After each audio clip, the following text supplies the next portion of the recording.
I'm going to hopefully, let me see if I can zoom in a little bit so you guys can read this a little bit better.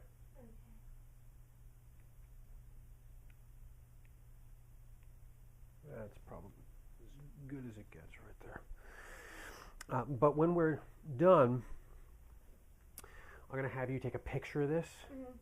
So you could also send a picture that's big and blown up so they can see exactly what it was I was talking about. Right. But hopefully they can hear me. Hi folks, Dr. McCarthy. We're here with Brittany. I'm going to draw a picture up on the board and explain everything that we found through blood work and some other tests that we did yesterday and a whole bunch of questionnaires. Did you tell them about the questionnaires? No. I gave her homework last night. There's a whole bunch of things that are going on here. And first we start with the neurological evaluation that we did yesterday. Remember all those tests that we had you do? What's the thing that struck you the most when we made you do all those tests? I didn't, I could tell that my left side was a little bit slower. Right, you missed your nose and And I the flipping you never couldn't do. realized it before. That's because you've never done those tests before. Right. No one's made you do something like that. That lets us know that there's an imbalance between the right versus the left side of your brain. So there's stuff that's going on neurologically that needs to be corrected. That's part of what's going on. Another huge part of what's going on is gut function. And by your gut, we just mean like your stomach, small intestine, large intestine. We include your gallbladder in that too. You know you have stomach issues. Yeah. That's not normal if you're 50 years old. Okay? It's definitely not normal at your age. Okay? It's big, big issues. What's important about gut function is the gut is where 80% of your body's immune system lives. And we've already discussed the immune system a little bit yesterday. When the gut goes bad, the immune system goes bad. And when the gut goes bad, the first thing we think of are food sensitivities. And you already know that there's foods that you eat that make you feel bad.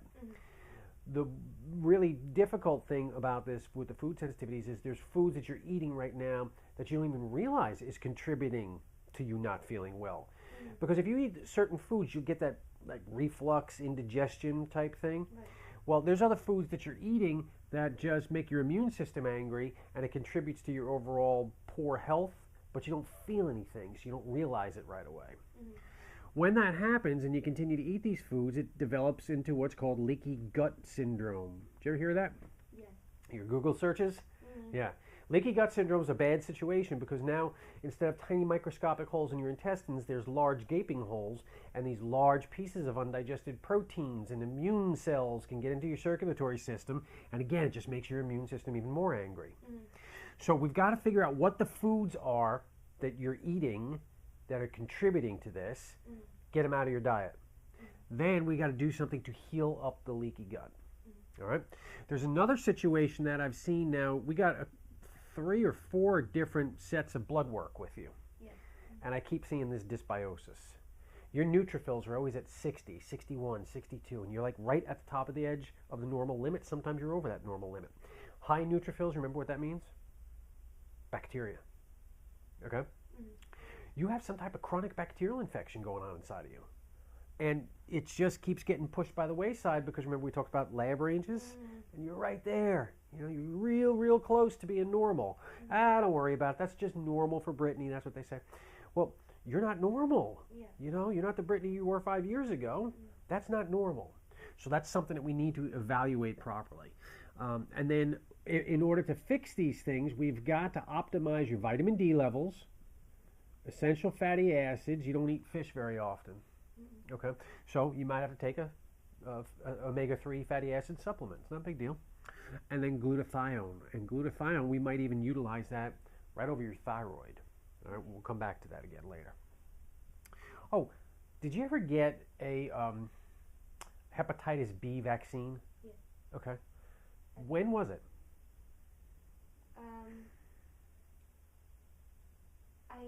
When I started nursing school, that was my first dose. So my last one was probably, isn't it 6 months after that?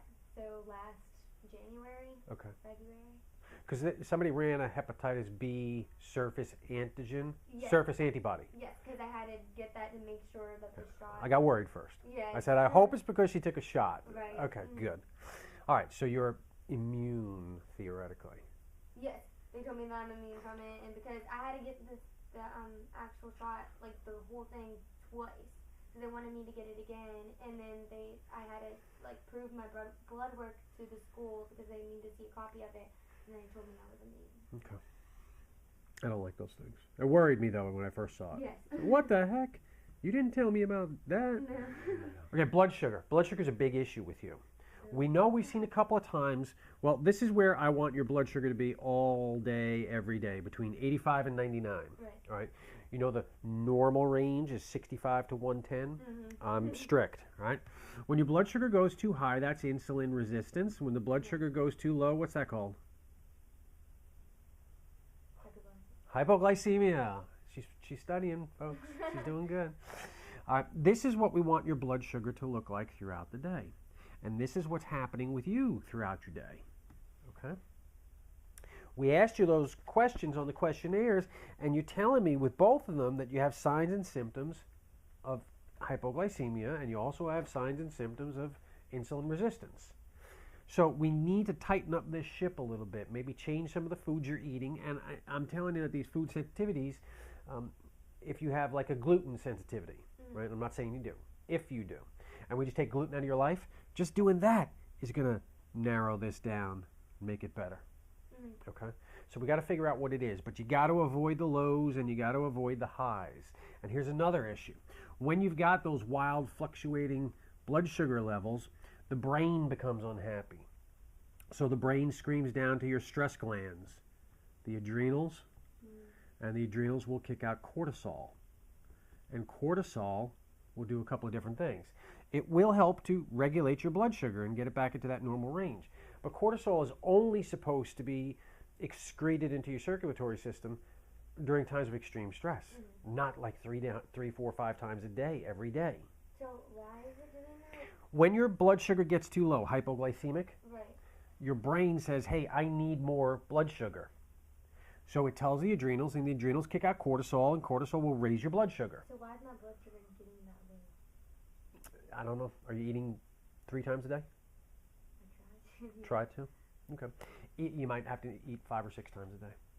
Because, you know, if you're getting these symptoms, like you told me, Is my blood sugar on the blood work? Is it? blood work looked low It was low. most of the time. Yeah. I think you were at like 69 and an 83 or something like that. Okay. Okay. Hopefully those were fasting. Because if they weren't fasting, that's really bad. Okay. Yeah. So when the blood sugar gets too low, your brain yells to the adrenals and it kicks out cortisol. But when your blood sugar gets too high, that's insulin resistance. So you got a whole bunch of sugar floating around in your circulatory system, but because the cells are resistant to insulin, it can't get into the cell. So your brain's still not getting proper levels of glucose. So again, it screams down. And then cortisol will make it even worse. So you got to fix this by changing what you're eating and how frequently you're eating. And we take people through this every day, okay? I'm going to show you exactly what to eat, what not to eat, when to eat, how much to eat. Okay? You're going to eat real food. You know, whatever you're eating now, we're just going to tighten up the ship. You're going to eat meats, you're going to eat fruits, you're going to eat vegetables. And you're going to cut way back, if not completely out, on any kind of junk processed food. That's the only way you're going to be able to fix this. And if we don't fix this, it's going to be hard to fix you. All right? So that's the adrenals. But when the adrenals keep kicking out cortisol over and over and over and over, you start to enter into what's called stage 7 adrenal fatigue. Your adrenal glands are just really starting to crash. That's stress. And now you've got a new symptom, sleep issues. I can't fall asleep, or I can't stay asleep, or a little bit of both. You get a little bit of both. Yeah. That's terrible. I mean, that's really, really bad. Again, that's not normal for someone that's 50. Right. It's definitely not normal for someone that's 20. All right? And then this brings us all the way back here, full circle, to issue number 1. All right? Thyroid. You have signs and symptoms of both hypo and hyperthyroid. All right? You remember when you... Did you notice that when you filled this out? Yeah. Did you know, like, which... Oh, that's thyroid questions. You knew that, right? Some of them in here, like pH. We looked at stuff that tells us the level of your acidity. That's pH. Right. Well, that one probably escaped you. You didn't realize what we were asking. Thyroid questions, you knew them exactly. Yeah. All right, but you also get the heart palpitations, and you get that rapid heart rate. Increased pulse even at rest, nervous, emotional. The night sweats is huge. That was yesterday when you said that to me. That really set off the light bulb. So if you have both of those symptoms, how can that be? Well, the very first reason we think is because the immune system is attacking the thyroid. That's the Hashimoto's that we discussed. Hashimoto's will get you into that acute hyperthyroid reaction, which probably happens to you in the middle of the night or while you're sleeping. And then eventually it just turns into, there's been so much autoimmune destruction of the thyroid that you just become hypothyroid. And you certainly have those issues with, you don't have as much energy as you want, the hair, a big deal for you, right? Those are all hypo symptoms. Constipation, hypo symptoms, all right? So the simple thing to do is run the labs here to see if there's antibodies against these thyroid enzymes. And if there is, then we know, hey, it's not really a thyroid problem. It's an immune system problem. So how do we fix that? You got to fix the gut. Get rid of the foods, heal the leaky gut, kill the bad bugs inside of you, get your vitamin D, fatty acid, and glutathione levels way up. And if you do that, you start getting back to normal again. All right? Does that make sense? Yes. That's all you have to do. Easy, right? Now, what is that, the D word? Dysbiosis. Yeah. Okay, maybe I skipped over that one. Inside your gut lives billions of good bacteria, right? That's part of your immune system. However, when you develop leaky gut, some of the bad bugs get inside of you, and some of the good bugs leak out and get into your circulatory system. Okay. Have you ever taken antibiotics before in your life? A couple times, lots of times? Probably lots of times. Lots of times. Every time you take an antibiotic, it kills good guys and bad guys, all right? And after you take an antibiotic, you're supposed to follow up with 6 to 9 months of a probiotic. Did you ever take a probiotic? I don't think so. Okay, that's dysbiosis. Okay, it's very, very, very common. But again, when we see things like that chronic bacterial infection pattern that we see on your blood work, that makes me think that that's a big player right there. So we use all natural things, herbal products, vitamins, minerals, kind of things, kills bad guys and helps replenish good guys. We'll include products in your diet. We'll say you need to eat fermented food at least once every day. And I give you a whole list. There's a whole bunch of fermented foods, but you got to have one of these things at least every day. That feeds the good bacteria so they can grow and repopulate. All right, so if you can kill the bad guys and repopulate the good guys, you fix that. If you heal the leaky gut, and if you stop eating the foods that you have a sensitivity to, if you can improve the vitamin D, the fatty acid, and the glutathione content, you can fix the immune system. The immune system stops attacking your thyroid gland. You start to get back to you. If we can balance the blood sugar, then the brain stops screaming at your adrenal glands. Cortisol stops coming out. You start sleeping again. Energy, sleep, gut issues go away.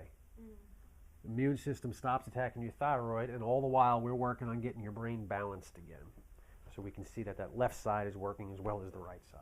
So why is that happening? Because of all this, you're saying? With the brain? Yeah. Yeah, when something goes wrong in the gut, it has a negative impact on brain function. When something goes wrong in the brain, it's got a negative impact on gut function. All right? The brain, you don't have, like, you had a brain scan, right? Yeah. You don't have any kind of brain tumors, all right? I don't want you to get nervous about that. Yeah. You got brain dysfunction. And 99 out of 100 people that walk in here have that. One side's working well, and the other side's not working well. It's kind of like, let's say you go to the gym every day and you lift weights. But every day you go, you exercise your right arm really hard, but you don't do anything for your left arm. 6 months later, you're going to look imbalanced, right? You could tell the difference. Well, your left arm's not diseased. It's not dying. It just is not working at the same level as your right side is. So you develop this asymmetry. When there's asymmetry in your nervous system, it has an enormous impact on the way your whole body works because the brain is the master system of your body. Does that make sense? Yeah. Okay. Now, what do we do about it? Okay. We've got to do all of these things at the same time. All right. So what I'm going to do is I'll sit down with you and I'll go over this list here, and then I'll have you take a copy of this list, take a picture of this, send that to the folks. We'll send the video to your folks, and then we can talk again tomorrow or the next day, and you tell me what you want to do. Okay. Fair enough? Yeah. Any other questions? I don't think so. Okay, good. Let me shut this down right here.